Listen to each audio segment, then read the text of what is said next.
Suresh Gopi real hero മാത്രമാകരുത്, സാധാരണക്കാരന്റെ ക്ഷേമത്തിന് വേണ്ടി പ്രവർത്തിക്കണമെന്ന് Syro Malabar Sabha Athmaya forum. Thrissur M P Suresh Gopi real hero മാത്രമാകരുതെന്ന് സാധാരണക്കാരന്റെ ക്ഷേമത്തിന് വേണ്ടി പ്രവർത്തിക്കണമെന്ന് സീറോ മലബാർ സഭ ആത്മായ ഫോറം തുറന്നടിച്ചു. ഏറെ പ്രതീക്ഷകളോടെയാണ് സുരേഷ് ഗോപിയെ തൃശ്ശൂരുകാർ പാർലമെന്റിലേക്ക് വിജയിപ്പിച്ചു വിട്ടത്. സംസ്ഥാനത്തിന് 2 കേന്ദ്രമന്ത്രിമാരുണ്ടായിട്ടും ബജറ്റിൽ ആവശ്യമായ പരിഗണന ലഭിച്ചില്ല. സ്ത്രീശക്തി മോദിക്കൊപ്പം എന്ന മഹിളാ സമ്മേളനത്തിലെ വാക്കുകൾ പാഴ്വാക്കുകളായി.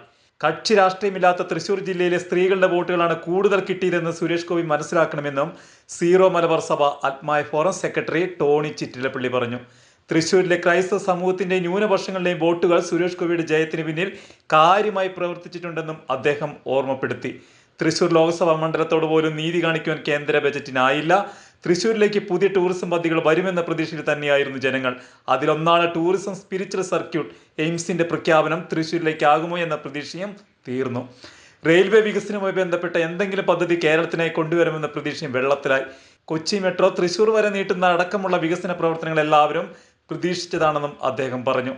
കേരളത്തിന് ഒരു കേന്ദ്രമന്ത്രി ലഭിച്ചാൽ സംസ്ഥാനത്തിന്റെ മുഖച്ഛായ മാറ്റുമെന്നും സമാനതകളില്ലാത്ത വികസനത്തിന് കേരളം സാക്ഷിയാകുമെന്നൊക്കെ ആയിരുന്നു BJP നേതാക്കൾ തിരഞ്ഞെടുപ്പ് കാലത്ത് ആവർത്തിച്ച് വാദിച്ചത്.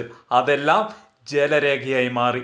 കേവലം ഡയലോഗിനും അപ്പുറം വികസന പ്രവർത്തനങ്ങൾ നടത്തുമ്പോൾ അത് പ്രായോഗികമാകുമോ എന്നുകൂടി തൃശൂർ MP ചിന്തിക്കണം. അദ്ദേഹം റിയൽ ഹീറോ മാത്രമാകരുത്, സാധാരണക്കാരന്റെ ക്ഷേമത്തിന് വേണ്ടി പ്രവർത്തിക്കണമെന്നും ആത്മായ ഫോറം സെക്രട്ടറി ഓർമ്മിപ്പിച്ചു.